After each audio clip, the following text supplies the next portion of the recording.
ആ പ്രശ്നങ്ങൾ പതുക്കെ അയയുന്നുണ്ട് എന്നതാണ് ഇറാൻ വിദേശകാര്യമന്ത്രിയുടെ ഏറ്റവും പുതിയ പ്രസ്താവന സൂചിപ്പിക്കുന്നത്. അദ്ദേഹം പറയുന്നത് ആദ്യത്തെ ഈ റൗണ്ട് ചർച്ച ഏറെക്കുറെ വിജയകരമായിരുന്നു, ഞങ്ങൾ അതിൽ പ്രതീക്ഷ ഉള്ളവരാണ്, ശുഭപ്രതീക്ഷ ഉള്ളവരാണ് എന്നതാണ് അദ്ദേഹം പറഞ്ഞത്. സ്വാഭാവികമായും വിറ്റ്കോഫ് അമേരിക്കൻ ഡെലിഗേഷന്റെ ഭാഗത്തു നിന്നുള്ള ആ വിഷയത്തിലുള്ള പ്രതികരണങ്ങളും നമുക്ക് കാത്തിരിക്കേണ്ടി വരും.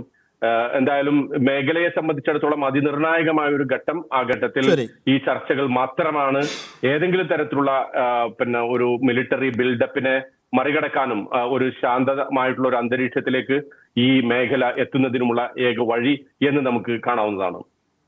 ശരി, ശ്രീ ആഷിഖ് വാഫി, ഇവിടെ രണ്ട് ഭാഗത്തും പ്രകോപനം തുടരുന്നതിനിടയിലാണ് ഇപ്പോൾ മസ്കത്തിൽ ചർച്ച നടക്കുന്നത്. ശ്രീ താജ് ആലുവ പറഞ്ഞതുപോലെ ഇതിപ്പോൾ ഒരു പോസിറ്റീവായിട്ടുള്ള ഒരു കരാറിലോ ഒരു കോൺട്രാക്റ്റിലോ ഒന്നും എത്താൻ സാധ്യതയില്ല.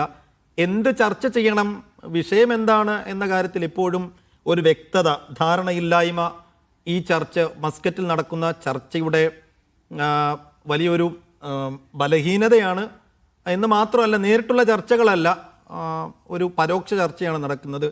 നേരിട്ടൊരു ടേബിളിൽ എത്തിക്കുക എന്നുള്ളത് കൂടിയാണ് ഇപ്പോൾ ഈ മസ്കത്ത് വിദേശകാര്യമന്ത്രിയുടെ ലക്ഷ്യം എന്ന് നമ്മൾ മനസ്സിലാക്കുന്നു. അപ്പോൾ മസ്കത്തിൽ നടക്കുന്ന ഈ ചർച്ച പൂർത്തിയാകുന്നതോടുകൂടി ഒരു കോൺട്രാക്ട്, ഒരു പോസിറ്റീവായിട്ടുള്ള ഒരു കരാറിൽ എത്തിച്ചേരാൻ കഴിയാത്ത ഒന്നാണോ? ആ കരാറിൽ എത്തിച്ചേരാൻ കഴിയില്ല എന്നുള്ളതിന് നമ്മൾ നിരാശയോടെ കാണേണ്ടതുണ്ടോ? അതോ യുദ്ധം ഒഴിവാക്കുക എന്നുള്ള ഏറ്റവും ആകസ്മികമായ ഒരു പോസിറ്റീവ്നെസ്സിനെയാണോ നമ്മൾ കാണേണ്ടത്?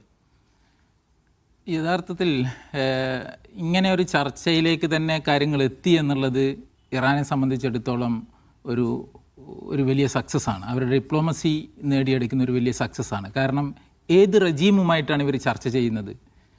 ഓൾറെഡി ഈ റെജീമിനെ ചേഞ്ച് ചെയ്യണം, മാറ്റണം എന്ന് പറഞ്ഞ് അമേരിക്ക താഴെത്തട്ടിലുള്ള ആളുകൾക്ക് നിർദ്ദേശം കൊടുക്കുന്നു. ഇറാനിലുള്ള പ്രൊട്ടസ്റ്റേഴ്സിന്, പ്രതിഷേധക്കാർക്ക് സഹായ വാഗ്ദാനം നൽകുന്നു. Help is on your way എന്നുള്ള പ്രോമിസ് നൽകുന്നു. എന്തിനായിരുന്നു അതൊക്കെ? യഥാർത്ഥത്തിൽ അവിടെയുള്ളൊരു റെജീം ചേഞ്ച് വരുത്തുക എന്നുള്ളതാണ് അമേരിക്ക അതുകൊണ്ട് ഉദ്ദേശിച്ചത്.